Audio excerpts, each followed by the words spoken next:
ప్రజా గాయకుడు గద్దర్ తన పాటల ద్వారా ఇచ్చిన జ్ఞానాన్ని భావితరాలకు చేరవేసేందుకు కృషి చేస్తానన్నారు ఆయన కుమార్తె వెన్నెల.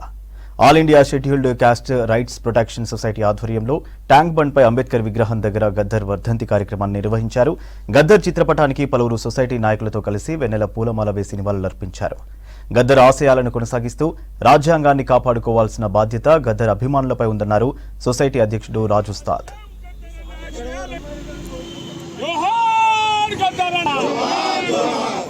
జ్ఞాని, ఒక ఉద్యమకారుడు, ఒక కళాకారుడు, ప్రజల్లో గుండెల్ని ఉన్న బాధని ముందుకు తీసుకుపోయి ప్రజల్లో చైతన్యం పరిచిన మహాకవి ఈరోజు చనిపోయాడు. గద్దరన్న చనిపోయి ఏడాది గడిచింది. ఆయనతోని అంతం కాదు.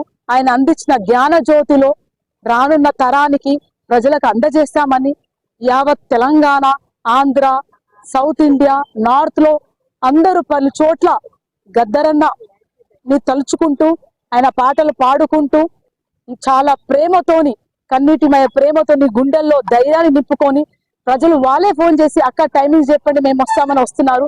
అందుకే గద్దరన్న వారసులుగా, ఎందుకంటే గద్దరన్నకు కుటుంబం అంటే యావత్ ప్రపంచం, యావత్ మానవాళి. సో మీరంతా వచ్చి గద్దరన్నకు పెద్ద ఎత్తున నివాళి అర్పించాలని కోరుతున్నాం.